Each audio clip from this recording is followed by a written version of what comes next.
Olá, paz do Senhor Jesus. Eu quero deixar uma mensagem hoje e essa mensagem é para a família, mas mais especificamente para os casais. E o título dessa mensagem é: Quando os pais se perdem, os filhos não sabem para onde ir. E nós vamos começar com o texto que está em 1 Pedro, no capítulo 3, no versículo 7, que vai dizer assim: Igualmente vós, maridos, viveis com ela, com entendimento, dando honra à mulher, como a vaso mais fraco. Como aqueles que, juntamente com elas, sois herdeiros da graça, da vida, para que não sejam impedidas as vossas orações. Esse texto, para mim, ele é muito comprometedor.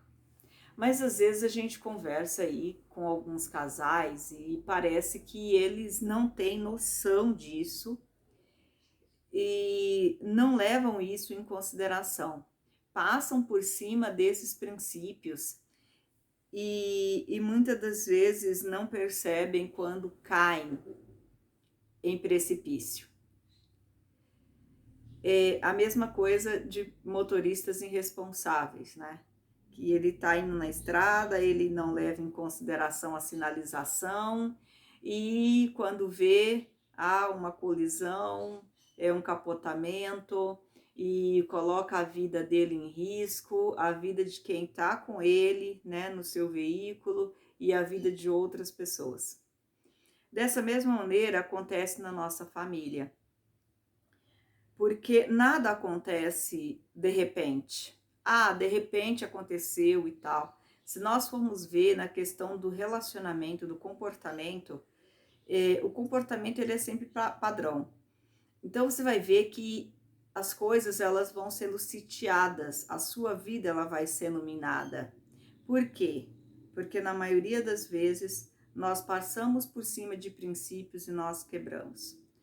Então, a partir do momento que o marido ele passa a tratar a mulher com desonra, que aqui não está dizendo frágil porque ela vai quebrar, é frágil porque é delicado, é sensível. Qualquer mercadoria aí, por exemplo, você recebe uma geladeira, um fogão,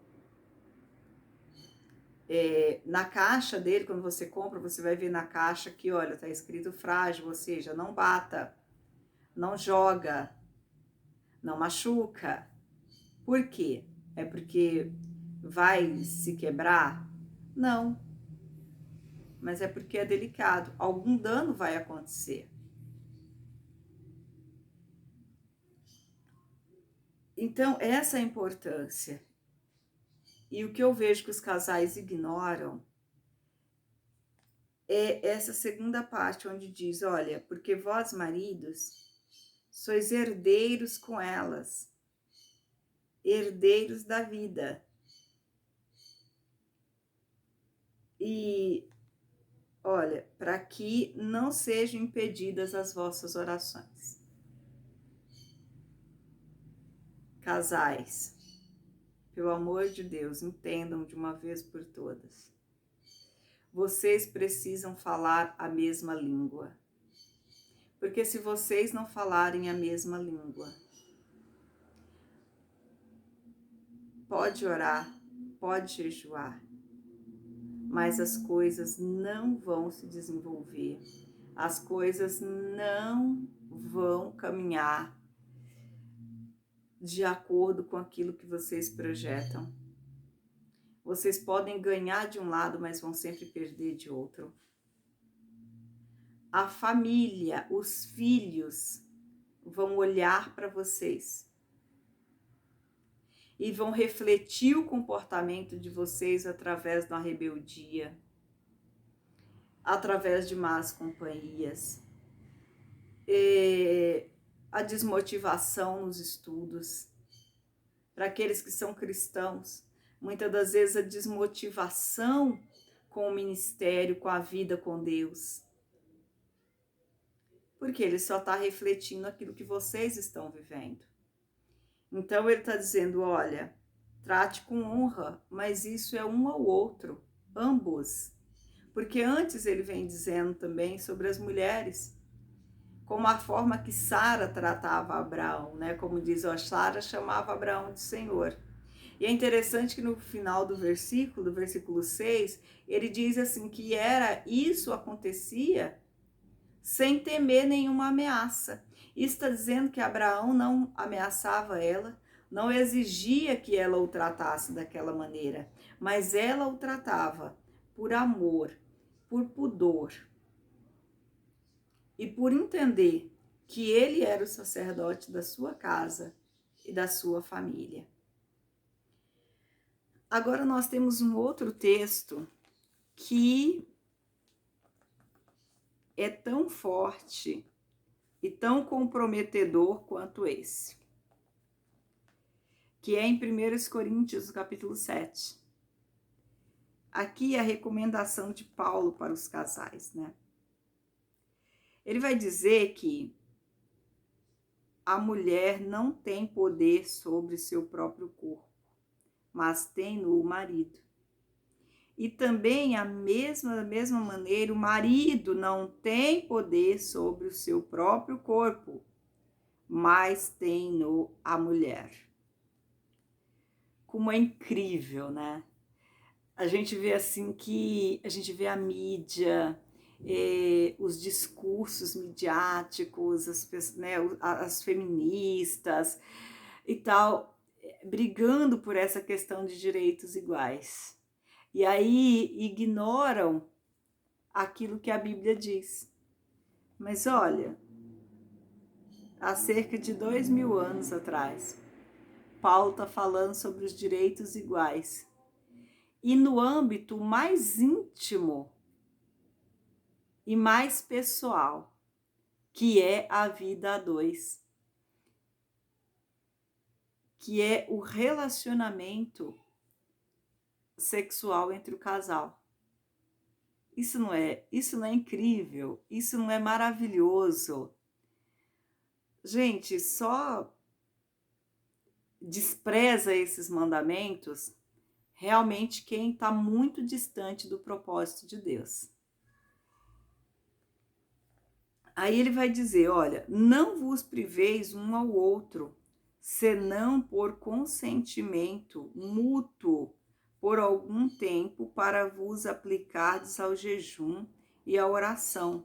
Depois, juntem, né, vos outra vez.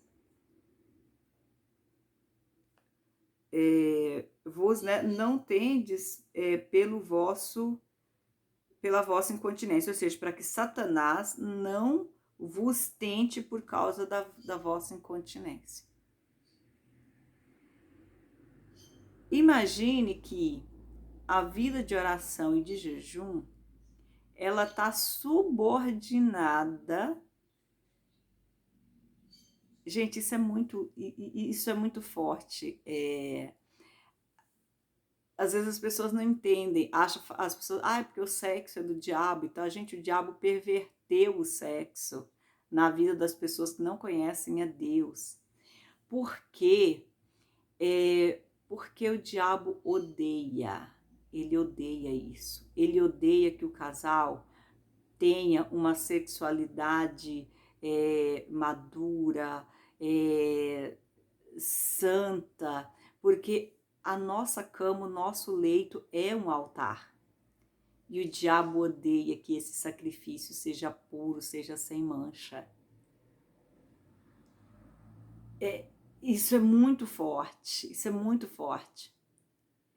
Que a vida espiritual está subordinada à sua vida sexual. Olha o quanto isso é sagrado.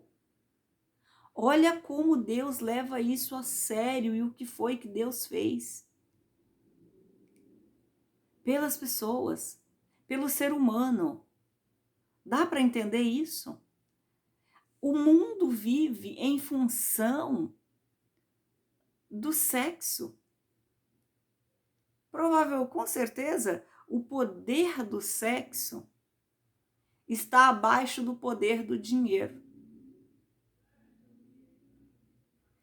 Isso é tão forte que aqui vem Paulo instruindo que até a vida de oração e de jejuns está subordinada à tua vida sexual. E aí você vai lá e pega essa vida sexual, aquilo que Deus te deu para ser santo, para ser desfrutado, sem moderação, hein? Pode usar à vontade, não vai desgastar, não vai embriagar. Deus te deu isso de presente. Aí você vai lá e joga na gaveta e diz: eu uso quando eu quiser, eu uso quando eu quero e do jeito que eu quero. Aí você vai, você joga o teu parceiro, a tua parceira, diretamente na linha de tiro do diabo, para ser tentado, para ser provado. Por quê? Muitas das vezes essa pessoa, ela não vai cometer o adultério e ir lá se deitar com o outro parceiro. Mas ele vai para uma rede social, ele vai, sim, para sites de pornografia. Ele vai ficar idealizando coisas, fantasiando.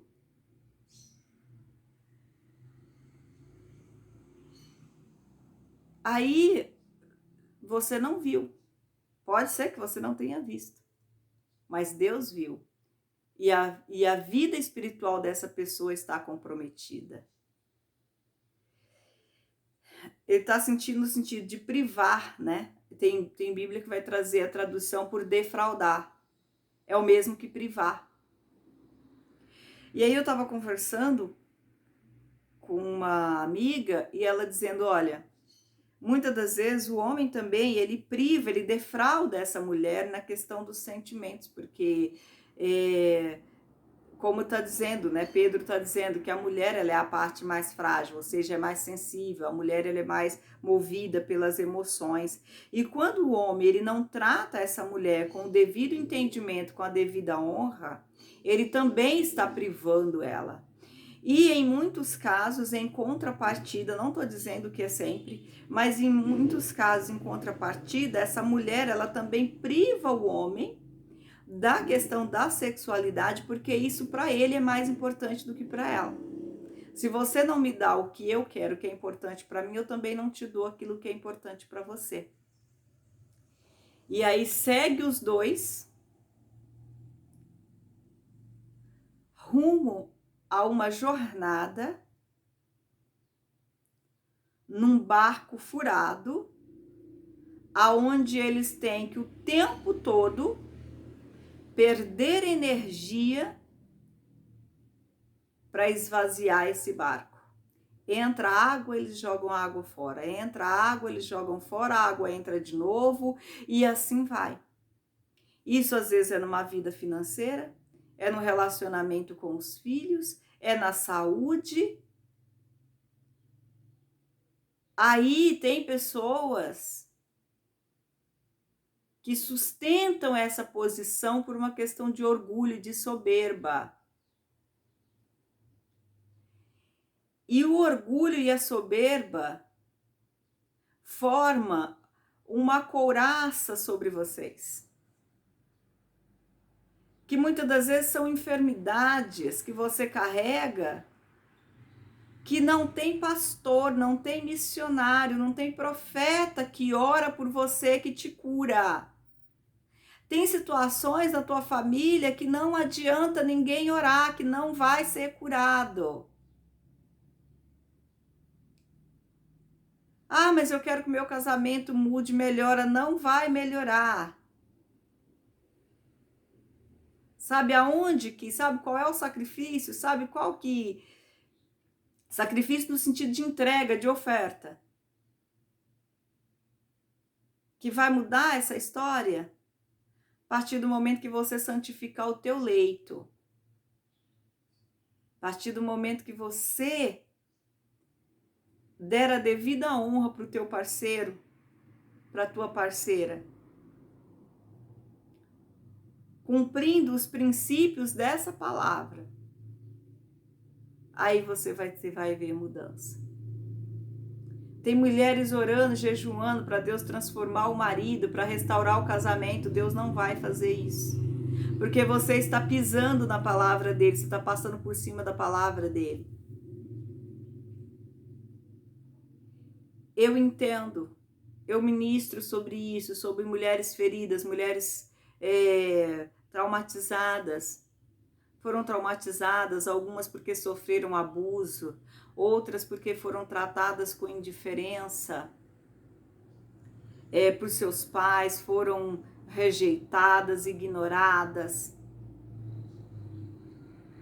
Só que muitas dessas mulheres têm recebido ferramentas de Deus para serem curadas, para serem libertas, mas estão ignorando essa oportunidade que Deus está dando. E sabe por quê? Porque desenvolveram um outro hábito, um vício no comportamento, um vício comportamental.